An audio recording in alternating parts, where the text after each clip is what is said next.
So this video is going to be a little different, a little informal. Not all the fancy editing, sounds, graphics, music, things of that nature. I want this to be raw, what I'm about to tell you. Yesterday, as many of you know, John Paul Miller and Suzie Skinner tied the knot in a ceremony on Myrtle Beach. For those of you new to this case, John Paul Miller married a young Mica Miller back in 2017, and within weeks of their wedding, Mica had a breast augmentation surgery, and the moment she woke up from that surgery, the moment she woke up from anesthesia, John Paul Miller was telling people that she was going to take her own life. The moment she woke up. My evidence to support that will come out one day. And that's been the story of this case. 7 years later, Mica allegedly takes her life on April 27th, 2024 at a North Carolina state park. John Paul Miller has said that she tried 6 or 7 times. And then he recanted that statement and said it was only really one time that she tried, where she went to a backyard, bought a weapon by stealing his credit card. She went into their backyard, she fired off the weapon, and then she turned it on herself and the gun jammed. Y'all stick with me, I'm getting to it. And then John Paul says neighbors called police, and then police came and picked her up and shipped her away. But witnesses have come forward about that night. Let alone police have said that they have no clue about that event happening. They never shipped Mica away that night. And no neighbor has come forward. I spoke with a new neighbor just last week, and she has lived there for many years, including during this time. And I told y'all this is raw. During this time, nobody's ever spoken of shots fired within that neighborhood. And the witness who was allegedly there says, no, that's not what happened at all. Now the Suzie Skinner, 2021, 2 weeks before her husband's death. John Paul Miller and Suzie are allegedly confronted about an affair. Y'all know that. 2 weeks later, he's dead. Initially ruled an accident. But the surveillance footage says something else. And this is important. The surveillance footage shows Chris Skinner, in my opinion, driving himself into that pool. And here's what's key about that. According to sources, Suzie Skinner had a life insurance policy on Chris, but that life insurance policy doesn't pay out for self-inflicted within the first 2 years of the policy. I'm told that they were inside of that 2 years, and that his death had to be ruled an accident in order for the payout to happen.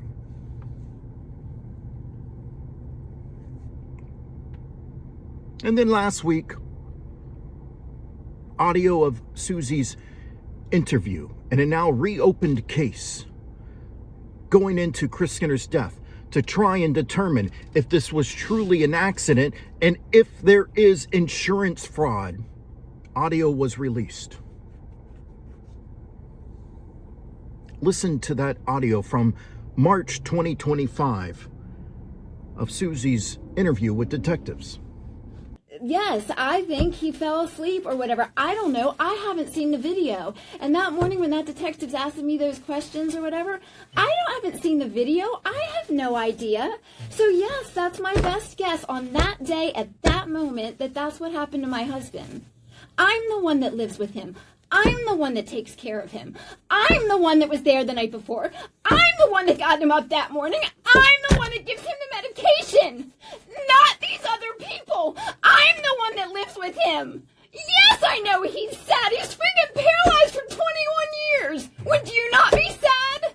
But does that guarantee 100% that he killed himself? I have no idea. idea. I am not a detective, and I was not in his mind that morning. That is what I told that detective, and that is exactly what I stand by today. Did he ever allude to how he would kill himself? He talked about the only thing he could do is drive into the pool. Yeah. Which he's probably right. I can't think of any other physical way that he could do it. Yeah, right. I mean, he would have to have somebody help him. Yeah. So, yeah, he's right. That's the only way he could do it.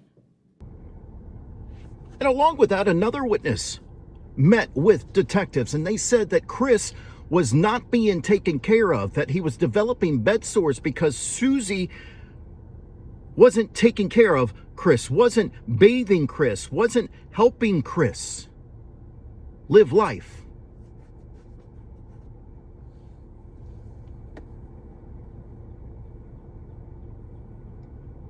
But police didn't do formal interviews. And Suzie even told police that there was a DNR.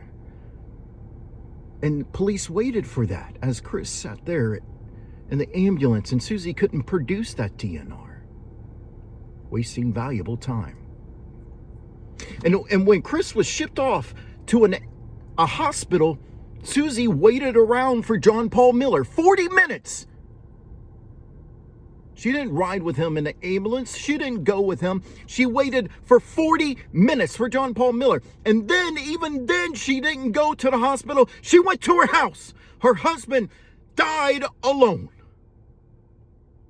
And even when she was picked up by her sister-in-law to go be with her husband, she didn't know what hospital he was at. They went to the wrong hospital. Chris Skinner was alone in that pool, and he died alone. And Suzie told multiple people that he did this himself. Suzie even told a few people, including Mica Miller, that there was a note.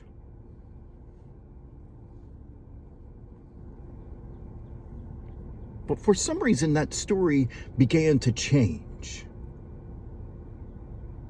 And this audio from 2023 became the narrative of how Chris died. That day, he, I guess, had gotten, when he was driving it, nobody was there, and when he drove his wheelchair, he got too close to the edge. A neighbor had come to get me, and she just said, "You have to get to the pool right away," and I just kind of knew. So when I got there, they were doing CPR, and so I knew where he fell in. I could see the wheelchair in the water. I knew where he fell in, and I knew where they did CPR and everything. He was paralyzed for 21 years before he passed away, and so he suffered a ton. He had wounds, and he had tons of pain all the time, and infections, and lots of medical issues. And so he really longed for heaven. Like, he was excited for heaven more than probably the average healthy person is, because, you know, if we're healthy here, like, life can be pretty good here, and life was really hard. So he was really excited about heaven and getting a new body and all of that. Anyway, so to think about, like, him finally getting to see Jesus face to face, it was like this beautiful picture in my head, and I could picture, like, and then I realized too, like, Jesus is always with us. He was with Chris in that water. Like, Chris was never alone in the water. And so I could just picture, like, Chris going down, like, almost like picture him, like, diving into the pool, and then Jesus just picking him up right in the water, and then just scooping him up and taking him to heaven. According to multiple witnesses, Suzie and John Paul have been having an affair for quite some time. According to one witness, they told me that John Paul allegedly made promises to Suzie to be with her forever one day. But here's why I now believe the death of Chris Skinner, in my opinion, is because of Suzie. Multiple witnesses have come forward,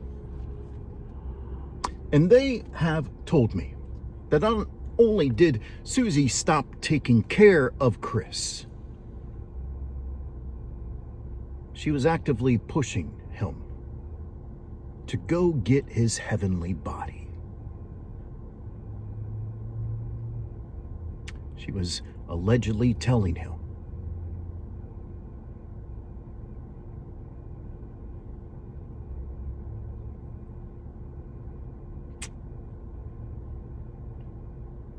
And so he really longed for heaven.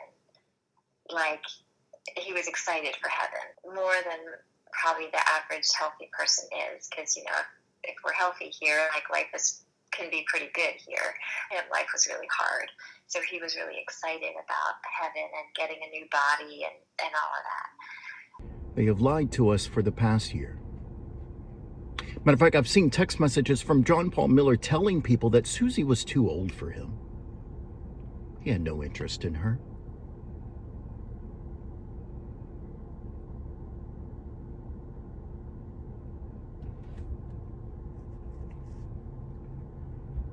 Chris Skinner was allegedly pushed to take his own life by his own wife.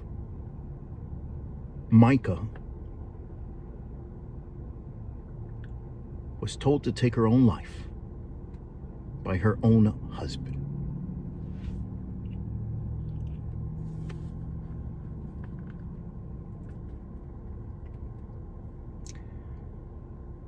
Now the two are married.